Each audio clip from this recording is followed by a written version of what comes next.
Hello दोस्तों, स्वागत है आप सभी का आपके अपने यूट्यूब चैनल मैथ्स मैजिक में। तो आज हम बात करने वाले हैं आरआरबी एनटीपीसी सीबीटी 1 के आंसर की के बारे में। बहुत से रॉन्ग आंसर देखने को मिला है। इन्होंने जो ऑब्जेक्शन रेज की जो हमें लिंक दी है वहाँ पर भी बहुत सारी गलतियों को देखा गया है। और साथ ही साथ हम बात करने वाले हैं उन कैंडिडेट्स के बारे में जिनके प्रश्न का इमेज या जो मैथ्स के बार चार्ट या रीजनिंग के जो फिगर आए थे उनके इमेज ब्लर है, तो वो कैसे ऑब्जेक्शन रेज कर सकते हैं। साथ ही साथ उस लिंक के बारे में ही हम बात करेंगे। तो चलिए शुरू करते हैं वीडियो को। तो दोस्तों, ऐसे बहुत से कैंडिडेट हैं जिनका ब्लर इमेज या रॉन्ग इमेज का कंप्लेन बार बार आ रहा है, तो वो लोग कैसे ऑब्जेक्शन रेज करें। कई लोगों के तो डेटा क्लियर ही नहीं दे रहा है, कई के तो जो प्रश्न दिए रहते थे उनके जो ऑप्शन होते हैं उनका इमेज भी सही से क्लियर नहीं दिखता था। रीजनिंग के प्रश्न में जो फिगर दिए थे वो भी सही से नहीं दिख रहे हैं। तो ऐसे क्वेश्चन पर जब आप ऑब्जेक्शन रेज करते हैं तो ब्लर इमेज वाले ऑप्शन को सिलेक्ट करते थे पहले, तो 100% इस प्रश्न को वो इग्नोर करते थे और इसका अल्टीमेटली फ़ायदा आपको ही मिल जाता था। लेकिन इस बार इन्होंने इस तरह का कोई ऑप्शन नहीं दिया है। यहाँ पर आप इस चीज़ को देख सकते हैं, यहाँ पर उन्होंने किसी भी तरह का ऐसा ऑप्शन नहीं दिया है सेलेक्ट नेचर ऑप्शंस में। ठीक है, यहाँ पे उन्होंने दिया है ऑल ऑप्शन इनकरेक्ट, दूसरा दिया है incorrect ambiguous of questions, multiple correct answer, incorrect answer की या रिपीटेशन ऑफ क्वेश्चन। ठीक है, तो यहाँ पे ऐसा ब्लर इमेज का कोई भी ऑप्शन उन्होंने नहीं दिया है। दूसरी चीज़ देखिए फ्रेंड, यहाँ पर क्या हुआ है कि यहाँ पे जो रिमार्क्स का दिया हुआ है, do you want to add remarks, इस बॉक्स में पहले क्या होता था कि आप इस बॉक्स को जब आप ओपन करते थे तो यहाँ पर अगर आपको कोई ऑब्जेक्शन रेज क्वेश्चन होता था तो यहाँ पर आप उसका स्क्रीनशॉट डाल सकते थे यस करके।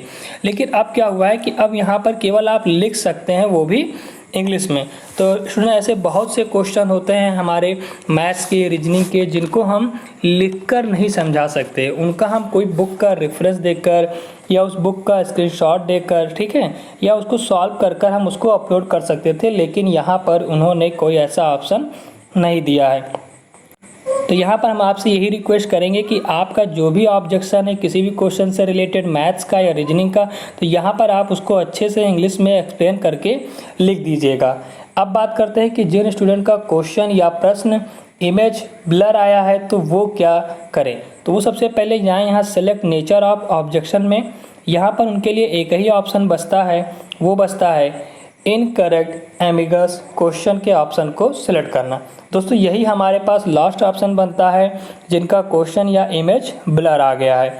तो दोस्तों, सिंपली आपको इसको सिलेक्ट करने के बाद जितने भी डिटेल्स यहाँ पे होता है, सेलेक्ट क्वेश्चन आईडी, उसका आंसर किस में, इंग्लिश या हिंदी में, लैंग्वेज आपको सेलेक्ट कर लेना है। फिर वहाँ पे रिमार्क्स पर आपको यस करके यहाँ पे आपको अच्छे से एक्सप्लेन करके लिख देना है। उसके बाद फिर आपको यहाँ पे पेमेंट करके उसको सबमिट कर देना है। तो ये हो गया हमारा ऑब्जेक्शन रेज करने के लिए ऑप्शन जिनका इमेज ब्लर आया है या रॉन्ग आया है। तो चलिए अब हम जो रॉन्ग आंसर की लिस्ट आई है उसे भी हम देख लेते हैं।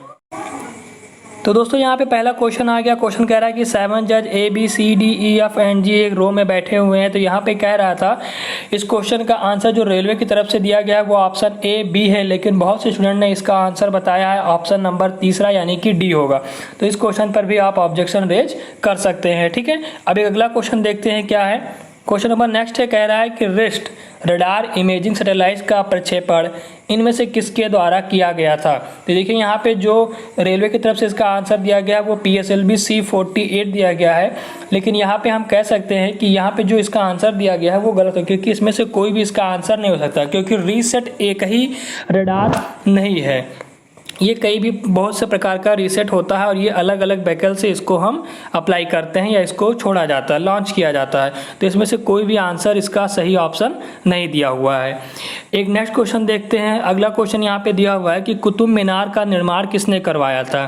तो रेलवे की तरफ से इसका आंसर दिया गया था फिरोज शाह तुगलक, लेकिन इसका जो अगर हम देखें तो कुतुब मीनार का जो निर्माण पूरा करवाया था वो इल्तुतमिश ने पूरा करवाया था। यही आंसर एनसीईआरटी के बुक में भी दिया गया है कि कुतुब मीनार का पूरा निर्माण इल्तुतमिश ने ही करवाया था। तो इस क्वेश्चन पर भी आप ऑब्जेक्शन रेज कर सकते हैं, 100% आपका ऑब्जेक्शन रेज सही जाएगा। नेक्स्ट क्वेश्चन देखते हैं। यहाँ पे देखिए कुछ ब्रैकेट्स दिए हुए हैं और ब्रैकेट्स का मतलब दिया हुआ है प्लस माइनस मल्टीप्लाई।